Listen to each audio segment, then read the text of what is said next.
Hello and welcome back to the Stronghold. I'm the Magi and welcome to Midweek Magic, where I want you to grow your collection by winning 2 free rare or better ICRs each and every week. This week's Midweek Magic is none other than Phantom Jump In, and over the last couple seasons they have narrowed the field down so that in this event you only have the new Duskmourn packs to select from. I hope that trend continues. And in case you've been wondering, I spent the day in the lab with a pen and a pad figuring out the good from the bad to make your jump in life a little bit easier. So whether you are participating in this week's Midweek Magic or you're putting your hard-earned gold into jump-in events, we are going to give you the inside tips to get the very most value out of those selections. But before we get into all of that, this whole Midweek Magic thing has become a bit of a tradition here at the Stronghold, and it all started with our crack team of researchers discovering that we were the only YouTube channel making consistent, proactive, and timely Midweek Magic coverage. And here we are years later, and it appears that we're still the only ones out there doing it for the budget community. So be sure to subscribe to the Planeswalker Stronghold so that we can be here for you every chance we get. Now, what were we talking about? Oh yeah, generally your biggest clue as to what the theme of the deck is, and of course there's always an indication of the color associated with that pack. And all you do, if you scroll over each of the decks, it will also show you a key card to show you a little bit more mechanically what is going on thematically with that deck. And all you do is click on the one that you want, and then down in the bottom right hand corner you hit confirm pack to lock in that first choice. At that point the screen updates and it shows you whatever your first choice was on the very far left hand side of the screen, and then it's going to present to you 3 additional choices, the idea here being just the same. You get the same context clues and you click on and confirm pick for your second choice. At that point, the decks are going to shuffle together. Some fairly appropriate land is going to be added, although honestly the land algorithm that they use is not always awesome. And at that point, you have a playable deck for the event.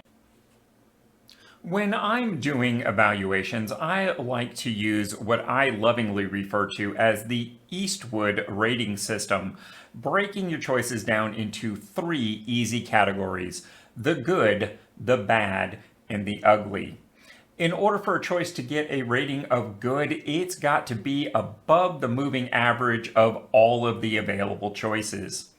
The bad, however, is actually still generally a playable option, so to speak, being within 1 standard deviation mathematically of having been a good choice. The ugly, however, is everything else that is left. It's not good, it's not even bad. These are the ugly choices that generally aren't even worth our time. I arrive at these scores by evaluating the individual cards in the pack, both the rares and mythics, as well as the commons and uncommons. Secondly, I like to look at how well the pack theoretically supports any existing budget deck archetypes that we've been developing. And of course, we try and factor in if this packet helps you unlock additional formats like Brawl or Historic. So now let's talk about this season's packs and how it affected the pool overall. Alright, so I hope you guys are ready to get deeply nerdy as we talk about this set in the broad strokes. The average score of the packets with the introduction of Duskmourn didn't really move in any measurable context, which is good because Bloomburrow significantly brought the average up. Duskmourn has managed to maintain that very high standard.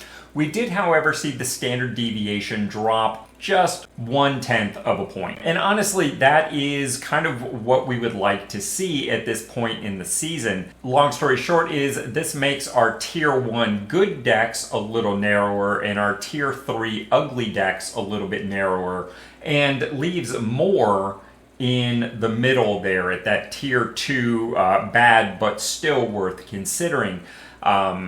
To put that another way, this allows us to have more options as we move through the remainder of this standard budget year.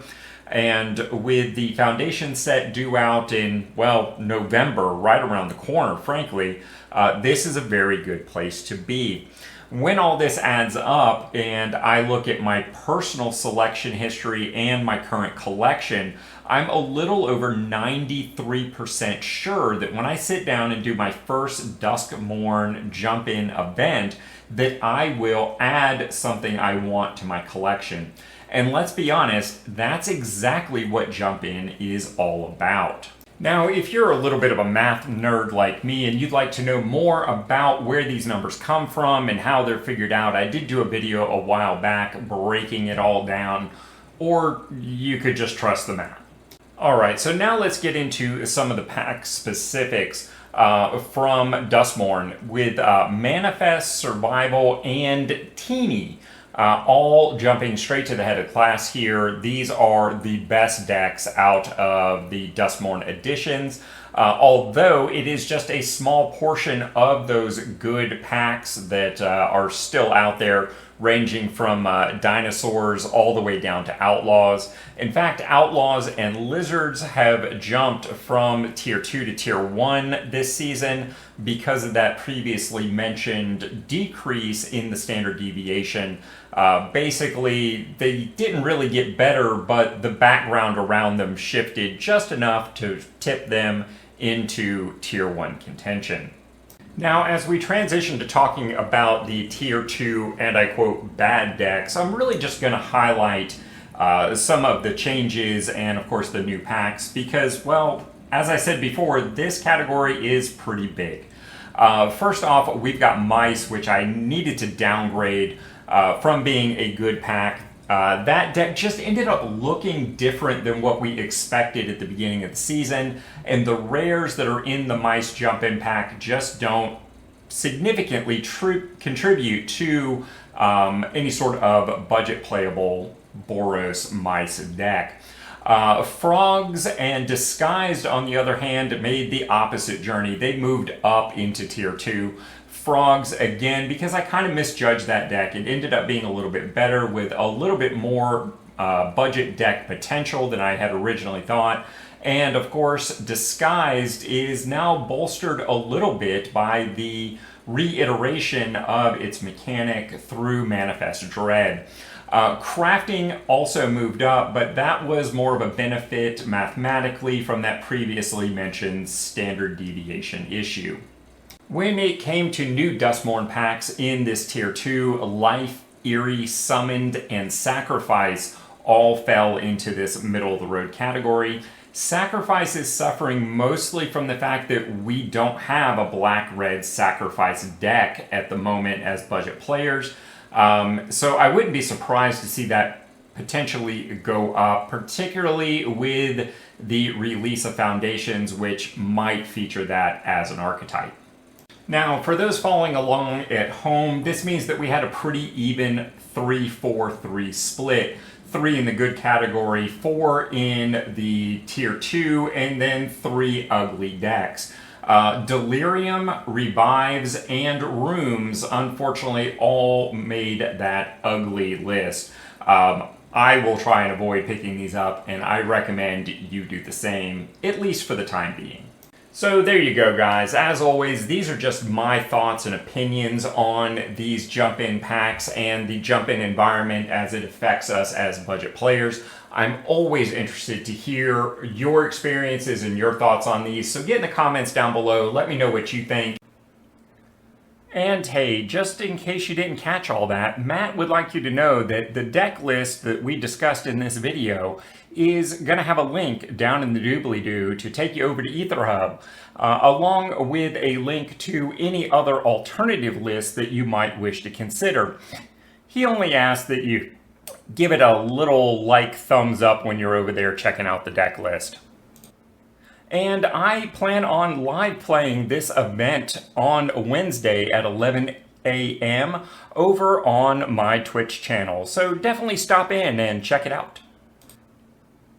Because the Stronghold is so much more than just a YouTube channel, and you can find links to all of our other social media outlets in our profile. Because at the end of the day, we're all budget players.